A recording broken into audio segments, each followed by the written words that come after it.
नमस्कार। पूर्वोत्तर के राज्य त्रिपुरा में 16 फरवरी को चुनाव होने हैं, जहां फिलहाल बीजेपी की सत्ता है, जिसे वो बरकरार रखना चाहती है। लेकिन कांग्रेस ने अपना हाथ कम्युनिस्ट पार्टी से मिला लिया है ताकि बीजेपी को हटाया जा सके। वैसे इस बार त्रिपुरा में त्रिकोणीय मुकाबला होने की उम्मीद है, क्योंकि पश्चिम बंगाल में बीजेपी को नाकों चने चबवाने वाली ममता बनर्जी की टीएमसी ने भी एंट्री की है। बीजेपी के सामने सत्ता बचाने की चुनौती है, तो बाकी पार्टियां सत्ता पाने या फिर से पाने की कोशिश में लगी हैं। त्रिपुरा के चुनावी दौरे पर गए गृह मंत्री अमित शाह बीजेपी की जीत के प्रति आश्वस्त नजर आए। हम गत चुनाव से ज्यादा वोट से सीटों के साथ त्रिपुरा में मोदी जी के नेतृत्व में सरकार बनाएंगे। 2018 के चुनाव के रिजल्ट से पहले तक त्रिपुरा को लेफ्ट का गढ़ माना जाता था, लेकिन कम्युनिस्ट पार्टी को मिली केवल 16 सीट से उसका दंभ चूर हो गया था। इस बार हाथ से हाथ मिलाया है, लेकिन वो कितना रंग लाएगा ये तो 2 मार्च को पता चल पाएगा, जब चुनाव के नतीजे आएंगे। वैसे कांग्रेस को ज्यादा हाथ खोलने का मौका नहीं मिलेगा, क्योंकि त्रिपुरा विधानसभा की 60 सीटों में से लेफ्ट 47 सीटों पर चुनाव लड़ रही है, जबकि कांग्रेस को दी गई हैं केवल 13 सीटें।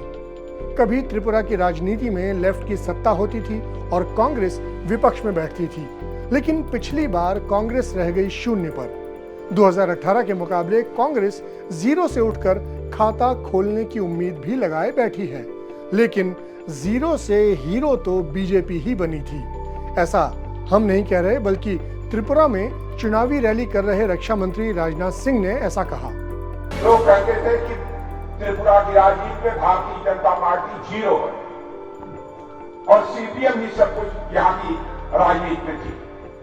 लेकिन मैं आपको बधाई देना चाहता हूँ कि बहनों भाइयों, 2018 के चुनाव में आप लोगों ने भारतीय जनता पार्टी को इस त्रिपुरा में 0 से सुपर हीरो बनाने का काम आपने किया है, इसलिए मैं आप सबको बधाई देना। 2018 में बीजेपी ने 0 से सीधे 36 सीटें जीती थीं और उसके सहयोगी दल IPFT indigenous people's front of Tripura ने 8 सीटें जीती थीं। लेकिन यहाँ सोचने वाली बात यह है कि त्रिपुरा में इस बार मुकाबला बीजेपी बनाम लेफ्ट का ही नहीं है, बल्कि एक तीसरा कोण भी है।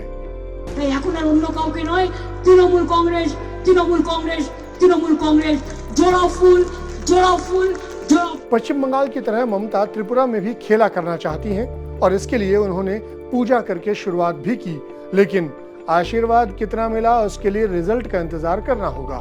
वैसे एक दिलचस्प बात और जान लीजिए, इस बार त्रिपुरा में मुकाबला त्रिकोणीय भले हो, लेकिन त्रिकोण का एक चौथा कोण भी है। और ये समझने के लिए कांग्रेस लेफ्ट के गठबंधन की बात थोड़ी बता दें। बीजेपी से कांग्रेस में आए सुदीप रॉय बर्मन ने 60 में से सिर्फ 13 सीट मिलने को बलिदान बताया है। वे कहते हैं कि विरोधियों ने बीजेपी को हराने के लिए हाथ मिलाए हैं। हमने सोचा जनता का इंटरेस्ट ज्यादा हो, वोट का बढ़ोतरी ना हो और भाजपा को हराया जाए। कोई ना कोई तो आगे आके सैक्रिफाइस करेगा। सुदीप ने आज तक से बात करते हुए एक बड़ा सियासी हिंट भी दिया। उन्होंने कहा कि चुनावी नतीजों के बाद त्रिपुरा में प्रद्योत किशोर माणिक्य देव वर्मा की टिपरा मोथा पार्टी के साथ भी गठबंधन किया जा सकता है। टिपरा मोथा राज्य की एक क्षेत्रीय पार्टी है जो लंबे समय से त्रिपुरा के बंटवारे की बात कर रही है। कांग्रेस इस पार्टी से हाथ मिलाने की बात तो कर रही है, लेकिन अलग राज्य वाले स्टैंड को स्वीकार नहीं करती।